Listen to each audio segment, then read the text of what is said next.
If someone would ask me what sewing machine stitch I use most often, I'd quickly answer a straight stitch. If you'd ask my guest that same question, she'd answer anything but a straight stitch.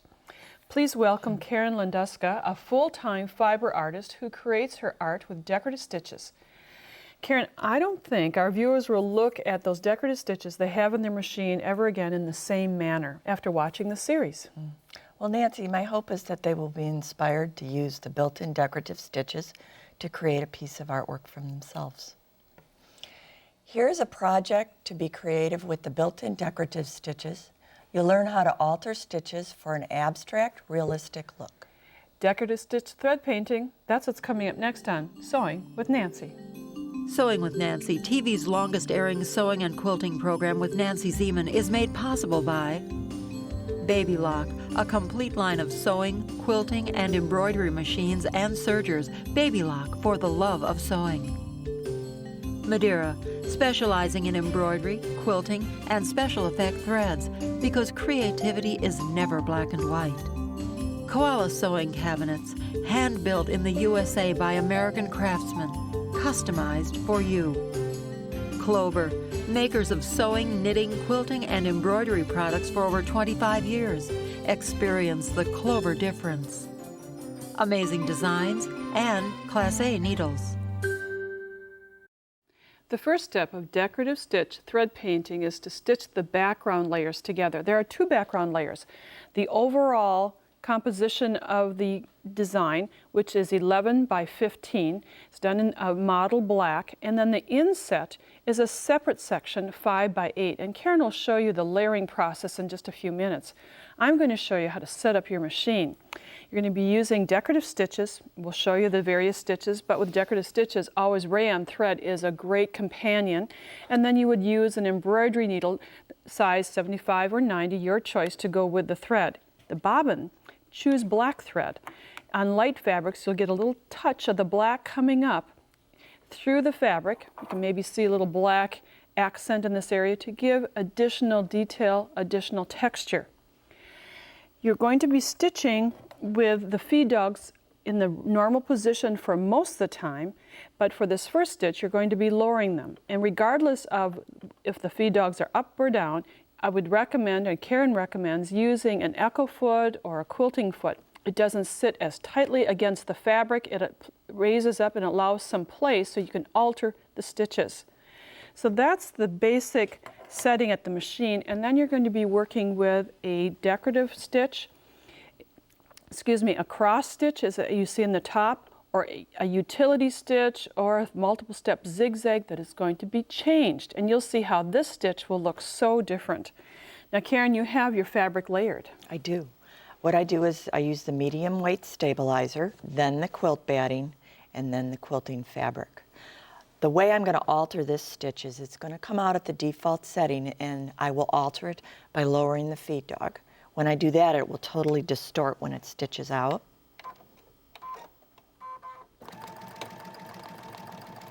And you're stitching a grid on the diagonal about an inch apart? Right. That certainly doesn't look like that cross stitch. No, that's the whole idea. And you just stitch row after row I do. Of the cross stitch. And I don't care if the lines aren't straight. I don't measure, so it's all right to just do it very free form, let yourself go with it. And as Karen is doing the final stitching, I'll just show you the final quilted section of the background and the inset. And now we're ready for the next step. The next stitch is to stitch on the inset some foreground fabric as well as decorative stitches. This looks like a little asterisk, and Karen has used many colors of thread so that the colors of thread in the foreground and in the upper area all go together. But that's immaterial at this point. What's important is the settings and changing of the stitches. The asterisk stitch, here's the default setting, the way it comes up if you select it. You can make it larger, you can make it smaller, you can push, you can pull it. And that's what Karen's going to show you how to do. Yes. This is the default setting, and what I'm going to do is make it its maximum width and its maximum length. So, and I can actually even lower the tension a little bit if I don't want to have a lot of the bobbin thread come through. And you have raised the feed dogs for this setting. Yes, feed dogs are up. The only time I lower them is when I do that background cross stitch. So when I start stitching, a general rule for the ground fabric is whatever I add to the top of the quilt, I try to add the color to the bottom. And it's a layering process. And I don't worry about straight lines. I just do these curvy, funky up and down motions. I also have my machine programmed for the pivot tool. So when I stop now, the pressure foot will raise. And the little piece of fabric you put down there was 5 inches wide by 3 inches, and then Correct. you kind of made it look like ground cover. Right, and what I did was the 3 inches is the wide part, and then I just cut a little curvy line to add interest. I like your idea that you just move it in any direction you'd like. Right. And precision is certainly not your important part. No, it's very free form. We don't go for perfection. And as Karen finishes sewing, I'll just again have you look at this area because it can add a lot of interest, detail with decorative stitches. We're going to continue on our abstract realistic journey through decorative stitches by next working with the spiky type flowers. This is the flower, the entire petal, insert, stem, and leaf is what Karen's going to stitch for us next, but we'll take this step by step. There are 5 different steps, starting with a decorative stitch that resembles a petal. This is what the default setting will look like when you pull it up on your sewing machine or turn to it on your sewing machine. But Karen's going to show you how to lengthen it or to shorten it depending upon which area of this abstract flower you're going to be using it. Now Karen, you don't always just start sewing on your fabric. No, I use a test sheet. It's very important because you don't know exactly which way the stitch is going to, which direction it's going to go in, any of the technical stuff. So I always use this first. The stitch that I use on this petal is the petal stitch, and I'm going to bring it out first off to a single stitch. That's how I'm going to alter it that way.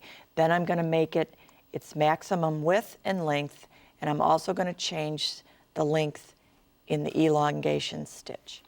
Your machine may be different. You may not have an LCD screen, you may have a manual. Just make it longer, wider, and then Karen will show you how to do the stitching. And different machines stitch out in different densities. So the way I deal with that problem is I will stitch over several times. So what I'll do is I'll let it tie off, and then I turn it around and stitch back over it towards center.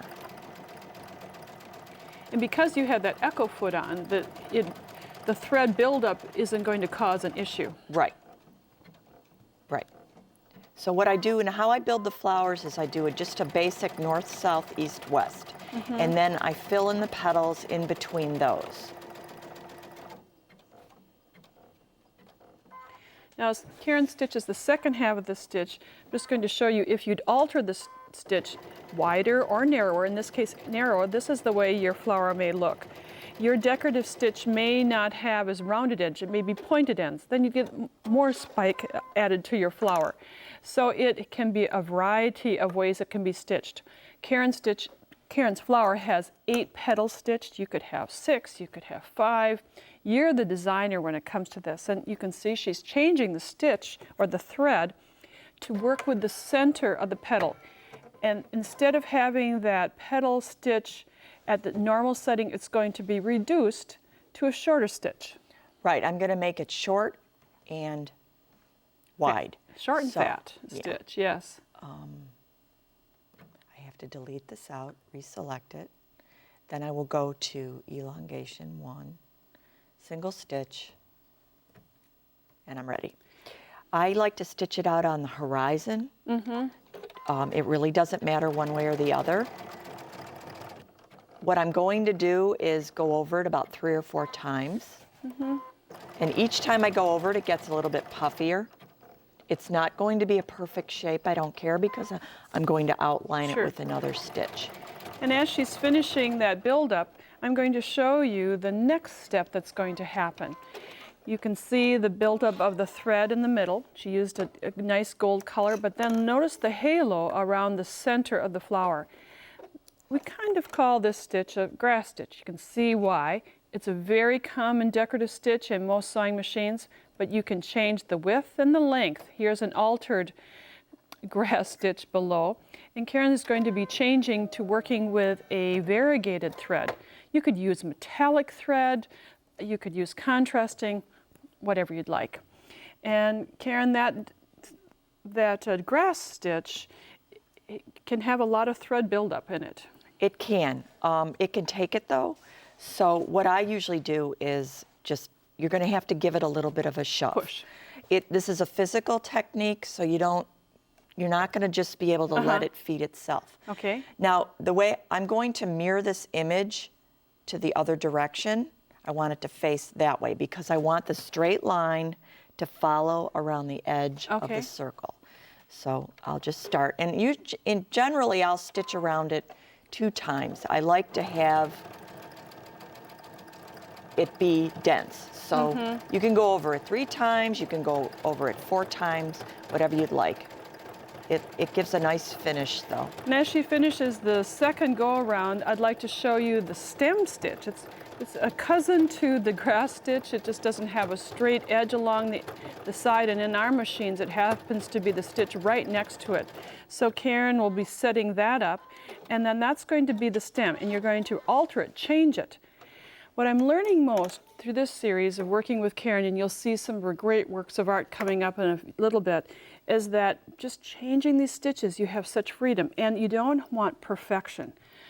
Oh, that's such a freeing experience not to have exact perfection when we're doing our stitches. I learned early on with this process that the only way to get them perfect is to run them through the hoop, so I decided to go with the distortion.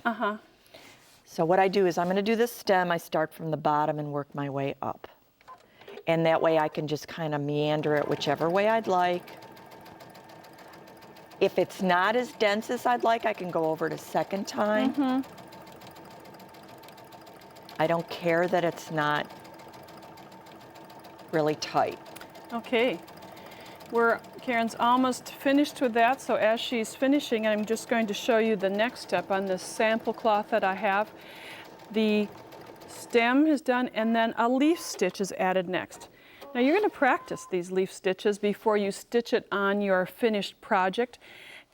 The default stitch is shown on the left side, and when we did some practicing of kind of pushing it through and pulling it through, you had different distortions. This looks more like a feather than a leaf. So Karen will take this one more step to do the final finishing area. So I'm in a single stitch.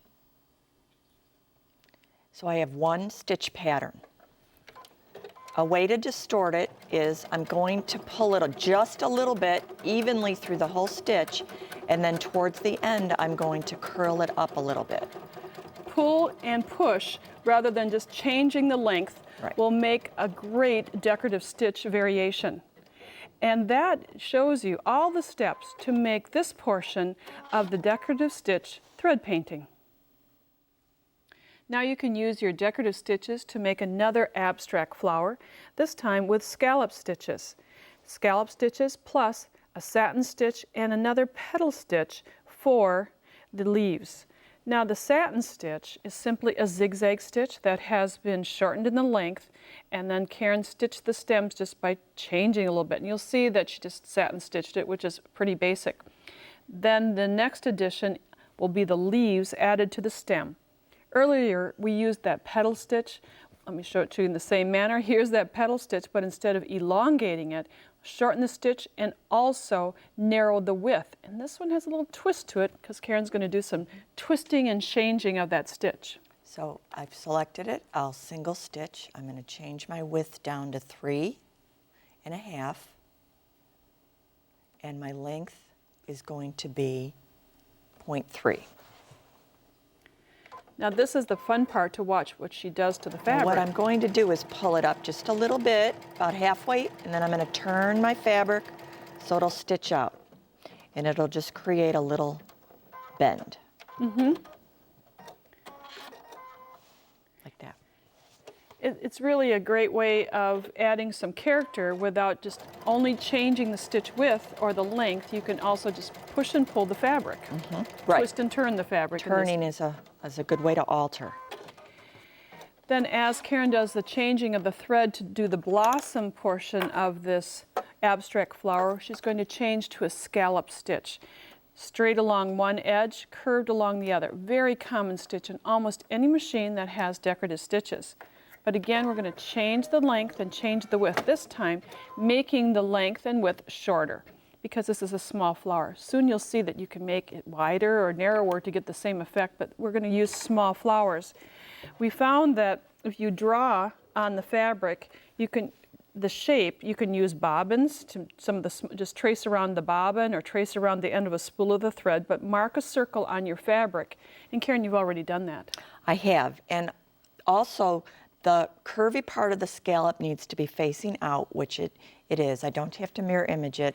I'm going to change my width because I want it to be a narrow stitch. I'm going to change it to 3, and I'm going to go down in length just to 0.3. I want it to be kind of tight because it's going to be a small flower. And what I'm going to do is follow my line. When I get back to the beginning, I'll start spiraling it into the center. It's okay if a lot of the background fabric peeks through. Sure. There's ways to do tighter flowers. There's ways to do larger petals that overlap more. But I just keep spiraling, and I'm overlapping some of the other previous stitches. As Karen finishes the stitching, I'd like to show you just some other examples of the scallop stitch.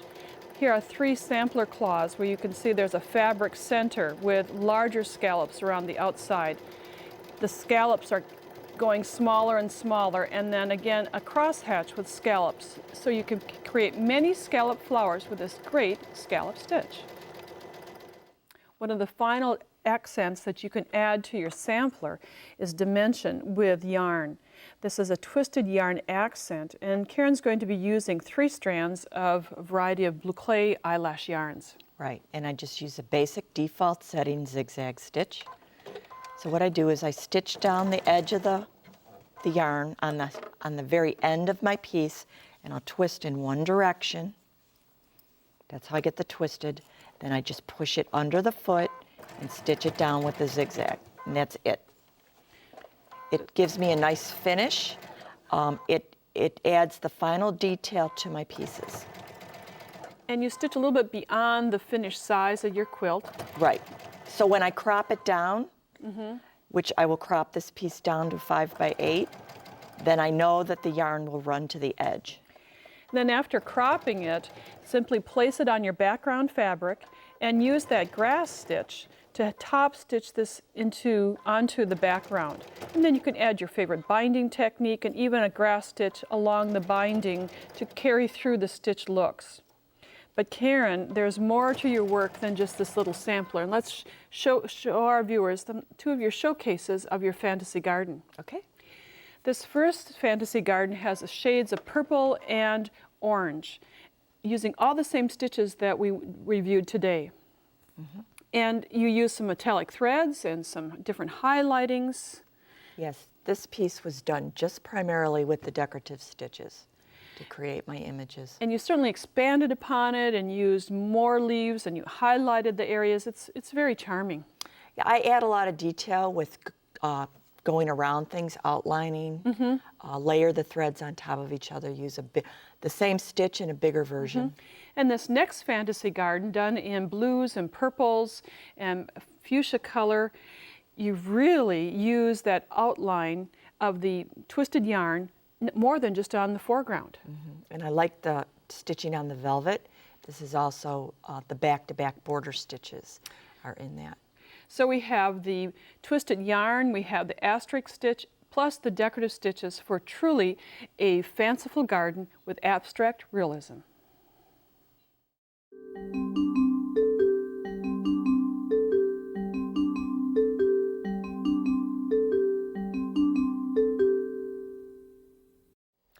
last season, I introduced you to the Sewing Machine Project, a grassroots charitable work conceived following the devastating tsunami in Southeast Asia and hurricanes in both Louisiana and Mississippi that struck in '05.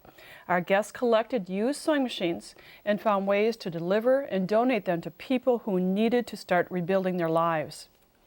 Today, you have the driving force behind us with the Sewing Machine Project. It's Margaret Jankowski, and she's here to give us an update on her worthwhile project designed to mend lives while rebuilding communities. Margaret, welcome back, and a lot has happened since you last sat in that chair. Oh, it certainly has, and thank you so much for having me back on the show. We have developed this project in so many great ways, and I'm so excited to be here to talk about it a little bit more.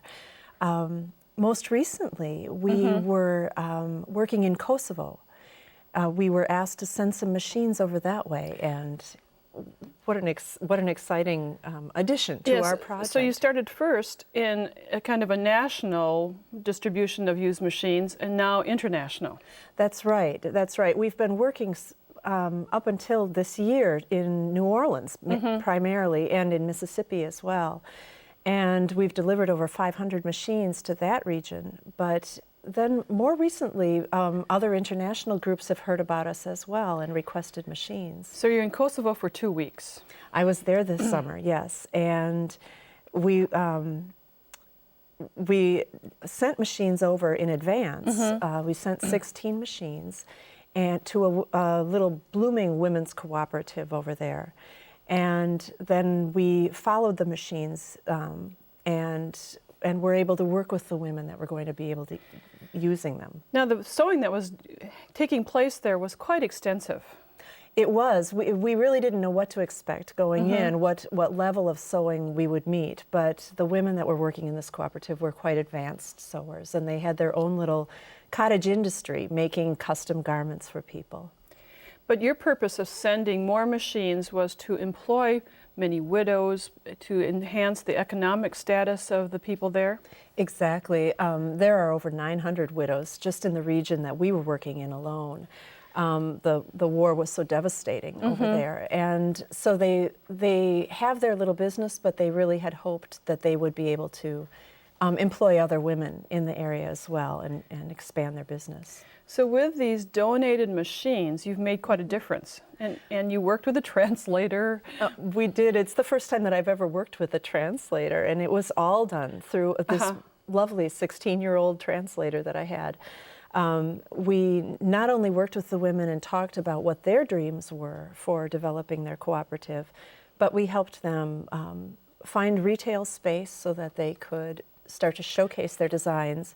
And also, we started talking to them about developing contracts in the area and having a separate segment of their business that would be making uniforms for businesses and things like that. I think the viewers saw some of the beautiful gowns that the individuals made. So then you went to uniforms, which they weren't exactly pleased about, you told me. Well, no, the women are so skilled, and you can see actually in some of the pictures that we're showing that they're Talented. very, very talented. And when we started to talk about possibly making uniforms, they thought, oh, they weren't so sure about that. Of course. But now their plan is to start training additional people on board, and that whole arm of their business would be answering the call for uniforms and aiding businesses in the area. So with the gift of sewing machines, donated machines from companies, donated machines from individuals, you're able to mend lives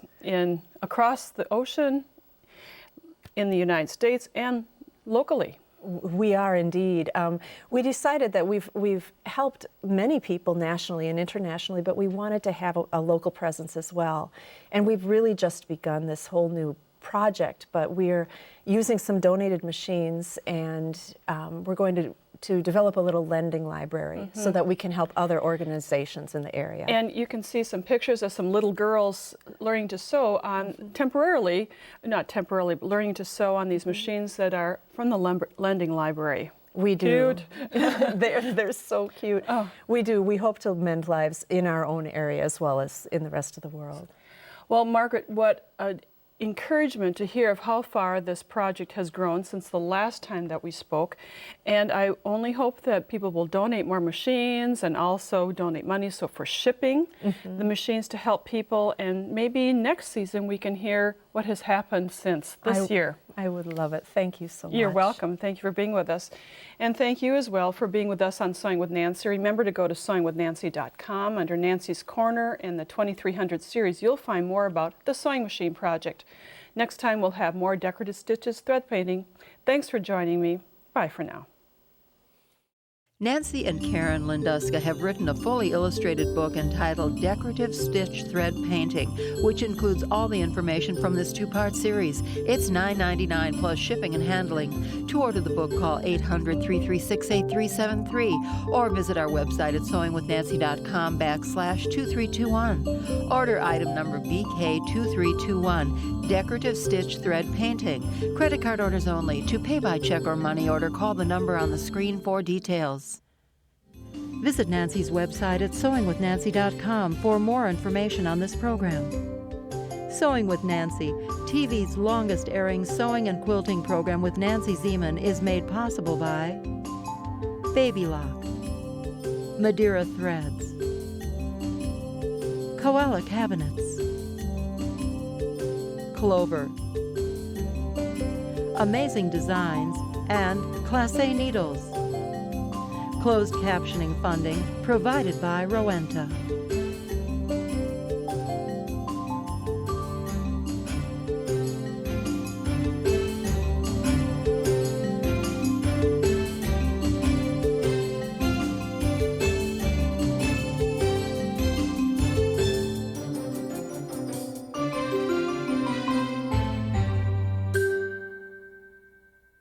Sewing with Nancy is a co-production of Nancy Zieman Productions and Wisconsin Public Television.